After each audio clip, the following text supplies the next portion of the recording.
안철수 의원이 술을 한 잔 했다라는 게 화제가 되었습니다. 신문에 대문짝만하게 나고 종편에서 떠들고 있습니다.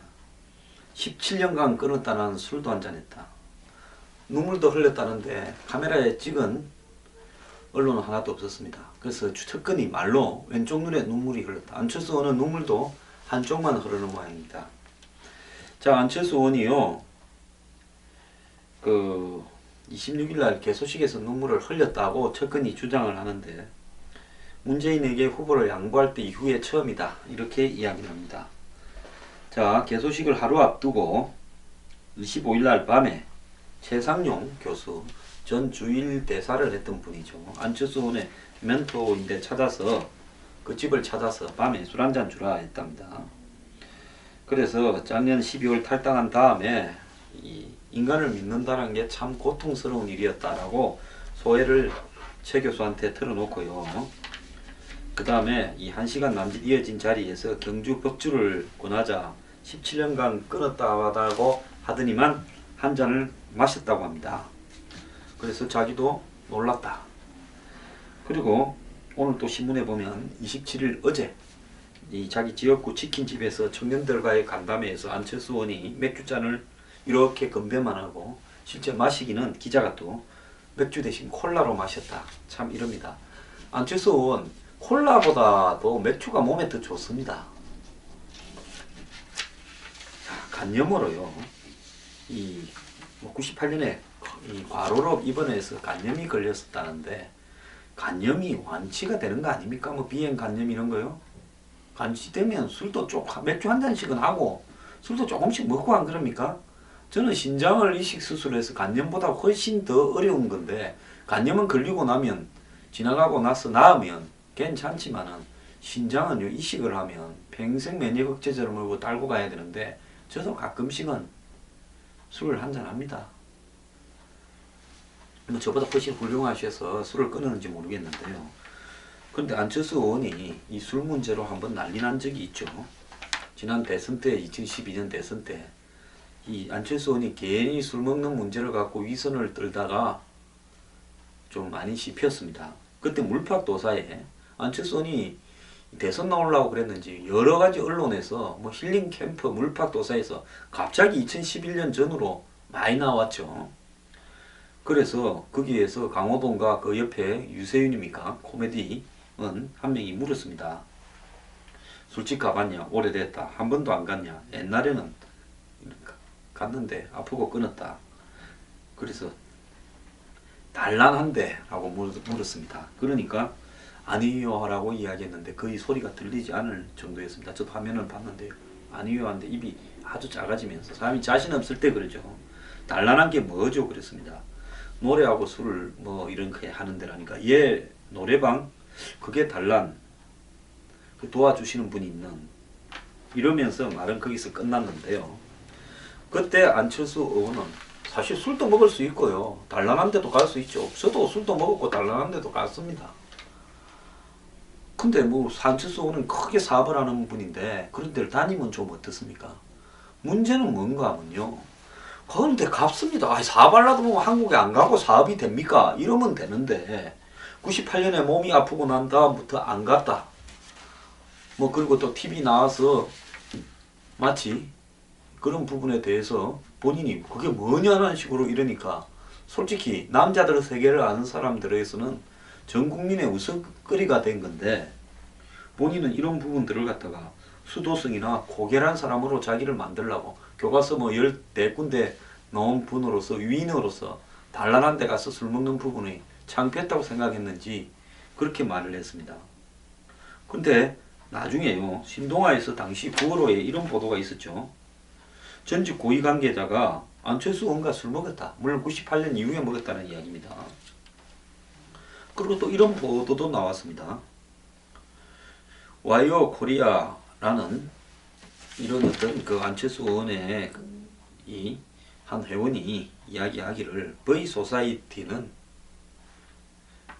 그 칵테일이 항상 준비되어 있었고 이 버이소사이티가 재태원 회장을 비롯한 뭐 이 재벌들 2, 3세하고 벤처하는 사람들이 벤처 열풍 당시에 만들었다가 회사처럼 이 모임이 아닙니다. 회사가 나중에 되었습니다. 돈을 각자가 출자해가 요 들어가려면 한국 사회에 힘 좀 주는 사람들만 들어갔다는 거 아닙니까? 그래서 안철수 의원도 멤버였죠. 그래서 이 모임 사무실에는 항상 칵테일이 준비되어 있었고요. 끝나고 나면 역삼동에 이 지하에 있는 S술집이나 청담동 갤러리아 백화점 뒤에 있는 술집에 갔었다. 이렇게 제보도 했습니다. 물론 안희원도 갔다 이야기겠죠.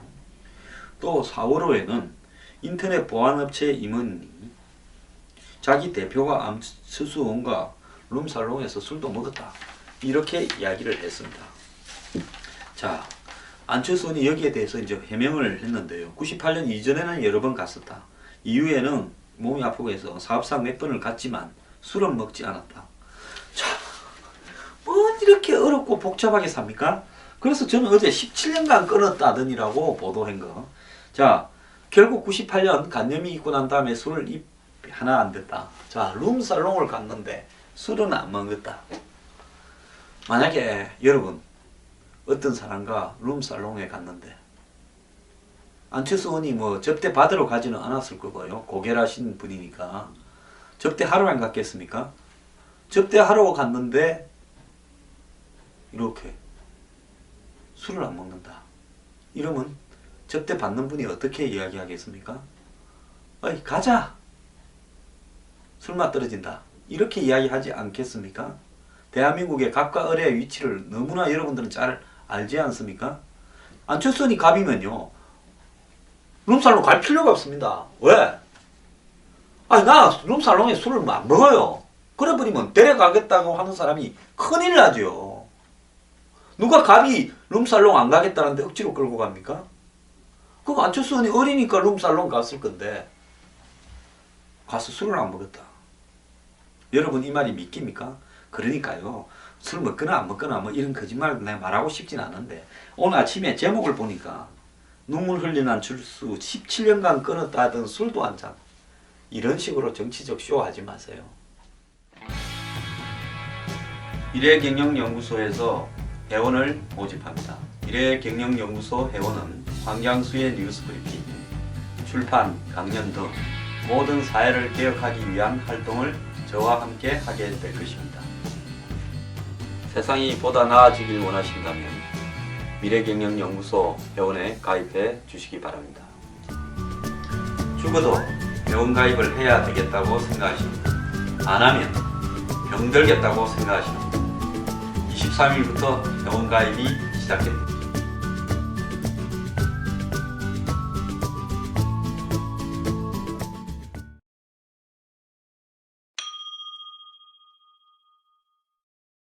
김종인 사태 파동을 비례대표 입원 그대로 해주고 수습을 했는데 진노는 희낙낙하고 있습니다. 문재인 대표는 이제는 전국에 뭐 발달린 내가 내 마음대로 간다고 마음대로 다니고 있고 호남은 잘 안 가고 있고요. 호남은 김종인 씨가 가서 지금 며칠째 있는데요. 광주 전남에서 1박 2일을 했고 광주에서 초중학교를 나왔고 부디가 호남이다. 이렇게 이야기를 하면서 가 있는데 박지원 의원 같은 경우에는 문재인이 호남에 와라. 김종인이 호남의 대변자라니까 속아 웃을 일이다. 이렇게 이야기를 했습니다. 자, 전두환 노태우 정권에서 고위직을 하면서 지금까지 호남 서해에 대해 말 한마디도 안 했는데 속아 웃을 일이다. 김종인이 어떻게 호남 대변자냐. 김종인보다 문재인이 호남을 방문하는 게 도리다. 호남을 소외를 야기한 친노 패권주의를 사과해야 된다. 그리고 또 국민의당 대변인은 김 대표는 호남을 입에 담지 마라. 국보위 출신이 이랬습니다. 참말로 전라도 가지고 호남을 가지고 김종인, 뭐 국민의당, 박지원, 안철수 그리고 문재인이 티격태격하는 것도 웃기는 일입니다만은 자, 문재인 대표가 호남 유세를 이제 추진하고 있답니다. 호남에 오면 표 떨어진다 하지만 우리는 그렇게 안 본다. 언제까지 안 갈 수 없다. 정면 돌파하자 했답니다. 자, 그런데 새로운 광주의 딸 양향자 후보 등 호남 후보들 상당수는 문재인 후보에게 지원을 요청할 생각이 없다라는 겁니다. 자, 문재인 대표요. 김종인 씨 어차피 지금 뭐 바지 사장으로 앉혀놓은 게 이제 천하에 다 들통났습니다. 뽀록났다 이래 이야기를 하죠. 그러니까 더 이상 그냥 이렇게 뒤에서 뭐 슬슬 조용히 다닌다 이래 쇼 하지 말고요. 그냥 호남에도 가서 정면으로 맞서세요. 그게 실제 주인답고 또 대선 후보답고 또 친노답지. 지금 무슨 김종인 대표가 다닌다고 그게 누가 그렇게 인식을 하겠습니까? 당신의 본질을 드러내고 그 본질에 따라서 유권자에게 심판을 받는 것이 그래도 제 1위를 아주 오랫동안 달리고 있는 대선 후보로서 국민에 대한 또 호남의 유권자에 대한 예의 아니겠습니까? 그렇기 때문에 정면으로요. 호남에 돌을 맞더라도 가서 유세를 하세요. 그렇게 하는 것이 저는 원칙이라고 봅니다. 재미있는 뉴스들 좀 이야기하겠습니다. 정의학 국회의장이요. 이 자신의 친정인 새누리당의 공천 과정에 대해서 정당 민주주의 파괴라고 거품을 물었습니다. 뭐 저하고 생각이 같네요. 그래서 사당화된 새누리당은 돌아가지 않겠다. 그리고 이분이요. 뭐 알려지기로는 새로운 정치 결사체를 만들겠다 하시는데요. 정의화 의장 그 뜻이 꼭 관철되기를 바라고 진짜 그러는지 안 그러는지 제가 지켜보고 있겠습니다. 그래서 이원 집정부제를 관철시킬 새로운 정당을 만들어서 거기에서 대표하셔서 총리도 꼭 한번 하시기 바랍니다. 자, 박근영 씨가 공화당의 비례대표 1번을 받았습니다. 남편 신동욱 씨가 총재로 있는데 대통령의 여동생인 박근영 씨는 공화당 비례대표 1번이라는 겁니다. 비례대표 의석은 정당 지지율 3%나 지역구 의석을 5석 이상 확보해야 할 수 있는데요. 청와대는 박 전 이사장의 출마에 대해서 할 말이 없다 했습니다. 청와대는 왜 할 말이 없습니까? 할 말 좀 하세요. 대통령의 그래도 동생이 여러 명 있습니까? 2명 중에 1명이 공화당의 비례대표 1번으로 나갔는데 꼭 당선되길 바란다. 이렇게 좀 말을 하면 누가 뭐라 합니까? 자, 비례대표 용지가요 33.5m라는 겁니다. 왜 그러냐? 정당이 너무 많아가지고 그렇다고 하는데요. 역대 최다인 21개 정당이 비례대표 후보를 냈다는 겁니다. 그리고 기독교당하고 김민석 의원이 하는 민주당하고는 각각 이 기독교당에는 이윤석, 그 다음에 이 민주당에는 신기남, 현역 의원이 각각 1명씩 들어갔어요. 그래서 5번, 6번, 1번 새누리, 2번 더민주, 3번 국민의당, 4번 정의당. 그래서 5번 자리를 놓고 투표를 심지뽑기를 했는데 기독교당이 이겼던 모양입니다. 역시 하나님을 믿는 당이 강합니다. 그래서 5등, 6등이 민주당이 됐습니다. 기독교 관련된 당이 여러 개 있어서 제가 좀 헷갈렸는데요. 5번을 받은 당은 기독교 자유당입니다. 또 다른 기독당이 있고 뭐 복잡해서요. 그 기독당에도 여러 가지가 많이 갈려 있나 봅니다.